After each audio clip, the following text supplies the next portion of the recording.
Hello everyone, I am Mohammed Rahman, a mechanical engineer, and I'm still traveling in Asia, and I'm still in Saigon, Vietnam. So for today's video, I want to talk about something that I'm observing while traveling in Asia, especially in Vietnam and Cambodia.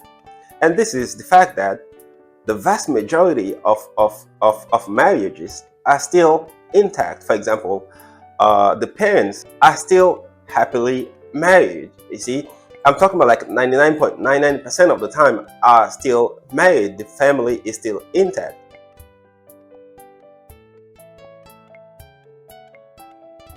So the first reason this phenomenon can be attributed to is the fact that parents in Asia are extremely involved or are heavily involved in the marriages of their children or between their children. So, for example, currently I've only observed two methods people use to get married, and the first method is that if a parent have a child who is not married and wants to get married, it is very common for the parents to go out and find a potential partner for their children and then come home and introduce those partners to their children. You see, and after the introduction, if everything goes well, and then they can move forward towards getting married. See, so you can call this arranged marriage or parents matchmaking, whatever you call it. It's just that the reality is that the parents are extremely involved when it comes to marriages of their children.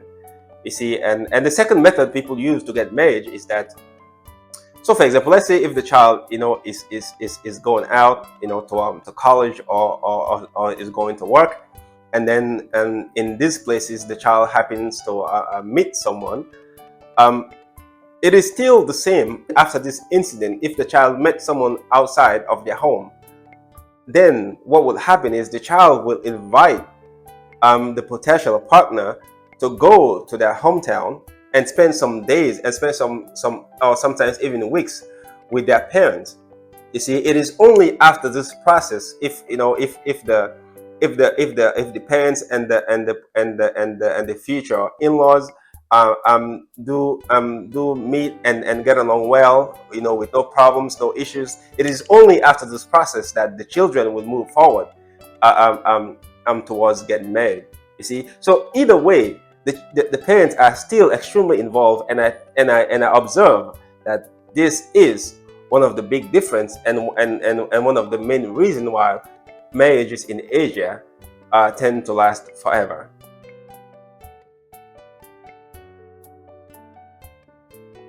So for today's video, I wanna continue to talk about this topic that I've been discussing, for the past few days, which is why marriages in Asia, especially Southeast Asia, tends to last forever. But for today's video specifically, I want to talk about conflict resolution. You see, I talk about how the people in these societies solve their problems. Of course, like I mentioned earlier, of course I did observe that marriages and families in these regions do tend to last forever. But this is not because the people in these societies do not face any problems or don't have any challenges or difficulties that they have to go through. So today we're going to talk about conflict resolution. I'm just going to discuss what I observe, how they resolve their conflict. All right. So to talk about conflict resolution, I think it will be better. It will be much more helpful to talk about the general atmosphere, of these societies. You see, to talk about because talking about the general atmosphere will give us a better understanding, of their methods, that they use to solve problems. You see, and in talking about the atmosphere, I think there are a few things we should keep in mind. A few things which I observe, which I think plays a role or play a significant impact on the atmosphere in these societies. And the first thing is that I observe, which I think plays a role and have some kind of impact on the atmosphere of this society, is that in Asia, especially Southeast Asia, there are no internal tension, between the males and the females in these societies. You see, so there are no internal tensions, there are no internal conflict between the male and the female. So for example, you will not find any movement, in these societies, like for example any movement by the female trying to destroy or try to take a revenge upon their men in that society. You see, so you will not find any feminism or Me Too and all these movements that we have now in the West. These kind of things in Asia, especially Southeast Asia, just don't exist. The people, from what I observe, the males and the females, they just tend to want to live together, in harmony and work together in peace. These kind of things. So again, what I observe that have a kind of impact on the atmosphere of this society is that there are no internal tension, there are no internal conflict between the males and the females. So the second thing that I observe, which I think plays a role, which I think have some kind of impact on the atmosphere of these societies, is that you will never see the police or the cops or any government agencies in general. Normally, again, the norm, regardless of what is happening in the family, regardless of what happened in the family, the police will never force themselves into a home, into a family's, into private citizens' home, and humiliate and dehumanize the men in front of their wives, children, and other family members. This is something that is just not there, that just don't exist in Southeast Asia. Again, to the contrary, look at what is happening in our society. This happens all the time. I mean, how many times we see the police, how many times we see the cops forcing themselves into our homes in the U.S., in the West, humiliate, dehumanize the men in front of their wives and children. How many times this happened? This is so common in our society. But again, in Southeast Asia, in general, normally, this does not exist.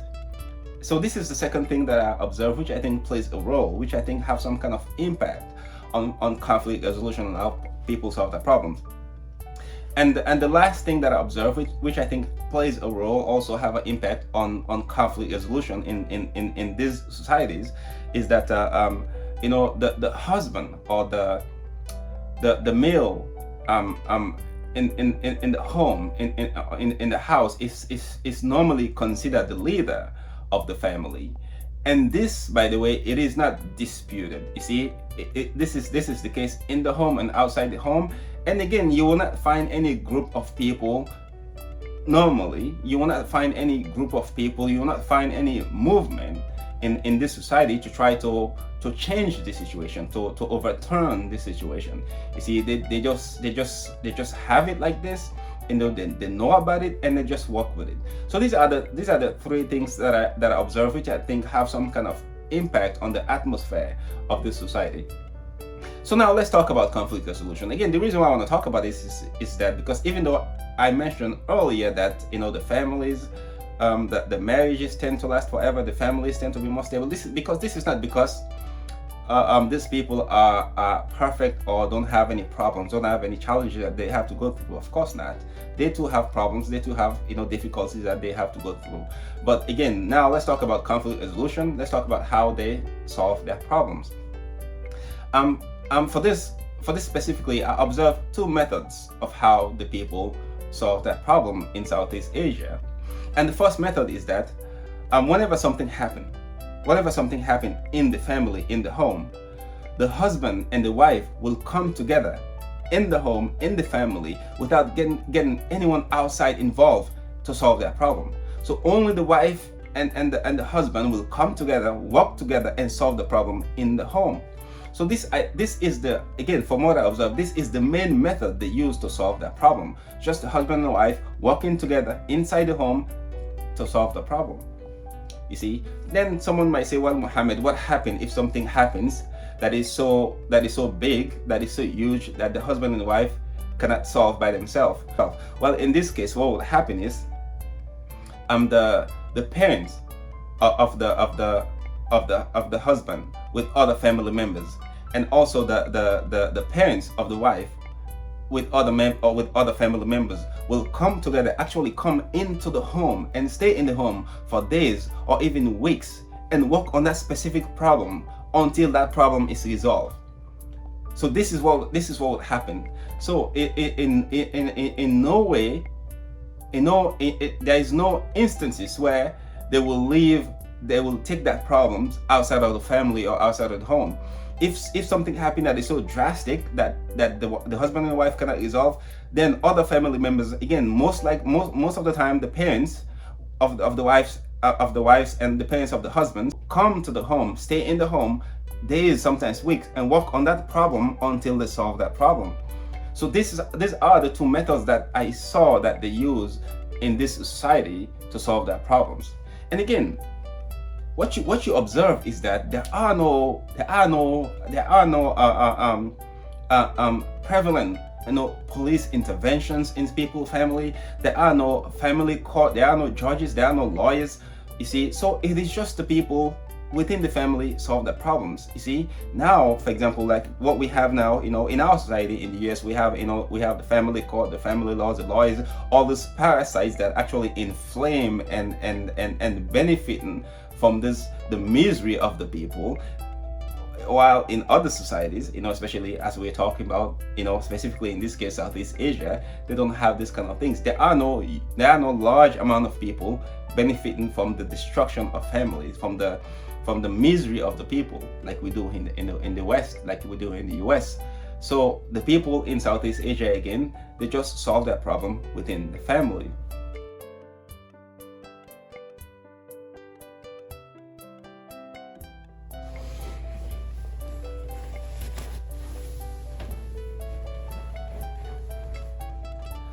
Hello everyone, I am Mohammed Rahman, a mechanical engineer. So for the past several days, I've been talking about family and marriages in Southeast Asia, in comparison to how it is in the West, especially in the U.S., in my society. So for today's video, I want to make perhaps another entry, maybe the last entry on this topic. But for this video, I just want to talk about the concept itself, the concept of marriage and family in Asia, especially Southeast Asia, and how it differs from the concept of marriage and family in the West, especially in the US. You see, again, when I went to visit these societies, I saw that in that society in Asia, especially Southeast Asia, the family, you see, the family is kind of the most important thing, you see, and then everyone else or everything else revolve around the family, you see. While in my society in the US, this is kind of like the opposite, if we can put it that way. Here in our society in the US, the individual tend to be the focus or the center at the universe, and then the individual tend to be at the center of the universe, as we put it, and then everything else is like a side thing to that. But again, in Asia now it's completely different. So I'm thinking this is perhaps why it is very easier to establish a family and for family or marriages to last in Asia, because the people in those societies are already familiar or are already lived under and are already comfortable with this kind of arrangement where the family is at the center, and then everyone else work towards building and maintaining that family. So this is why I saw that, and the people in Asia, again, especially Southeast Asia, are much more willing to do or make any kind of sacrifice for the family, and for the maintenance of the family. While the people in the West, especially in the US, we tend to be much more reluctant, if I can put it that way. Yes, at the beginning we make these sacrifices, but in reality we are much more comfortable, to destroy a family or to walk out or walk away from a family, especially where a situation where children are involved. So I see this is much more common, again, in our society in the US. Also, another reason why I think marriages in Southeast Asia tend to last, forever, while in the West, especially in the US, do not. We also in the West, especially in the US, we have built these institutions that facilitate the destruction, and that preys upon, and also that are benefiting from the destruction and the misery of the people in our society. For example, family court, family laws, lawyers, judges, all those people. Now we have now, it's very strange. We have now in our society a group of people, a large amount of people that are now benefiting, that are actually making livelihood. They are living very well from the misery of other people. They not only that though, sometimes when you drive around the city, especially in my city, you will see some ads. They have this huge billboard ads, telling people to get divorced, telling people life is too short, destroy your marriage, destroy your family, and destroy yourself.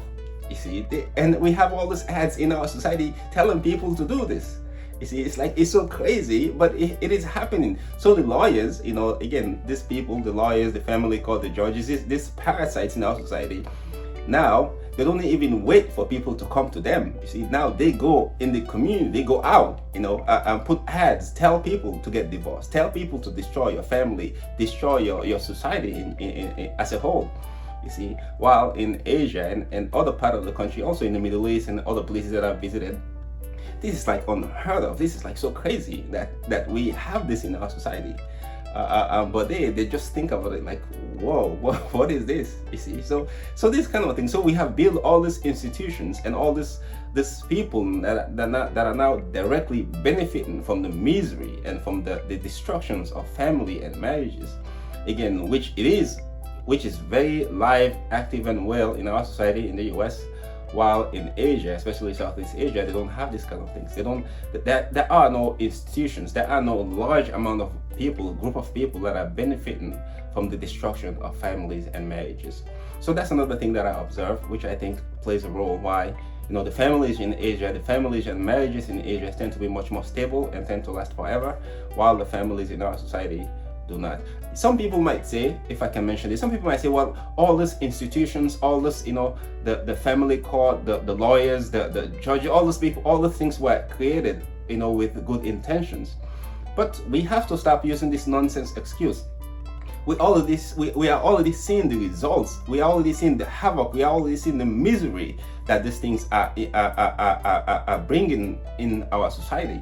So we really have to stop it. We have to forget about what intention people use to make these institutions. We just have to get rid of them because they are destroying our society. We are looking at the results. These things are not good for us. You see, so we have to put an end to it, because again, they are destroying the people, destroying our society from the core, from the bottom. You see, so again, I saw those things and I saw how prevalent they are in our society, but not so much in Asia, especially Southeast Asia. So I just think maybe I should talk about this topic. And again, finally, one of the reasons why I'm even talking about it, the main reason why I'm talking about it, because very strangely, again, in Asia, the people tend to put the family, the collective, at the center of the universe. You see, that's what they protect, that's what they sacrifice for. Strangely, these people that are doing it tend to be much more happier, much more happier and much more pleasant than us. It is very rare. You don't see any case of depression, anxiety, and all this mental health issues, mental health crisis that we are dealing with in the West, in the US. You see, but somehow it's like, how is this happening? They focus on the family. They pay attention towards making the family, working for the family, sacrificing for the family, but yet they are much more happier and much more pleasant than us, my society, that we focus on the individual, making sure the individual do what is best for them, what is right for them, what make them happy most of the time. But yet we tend to have much more huge amount of cases of of depression, anxiety, and all these other health issues. So it's just strange how this happened. Have some people might say it's even counterintuitive, but this is the reality. But these are the things that I observed while I visited these societies in Asia, especially Southeast Asia. All right. So basically, this is again, I want to make this last entry on this discussion, and also if I can mention now, I have my stores and other supportive services, in the links in the links in the description box. You can also check that out. Thank you for watching and for listening.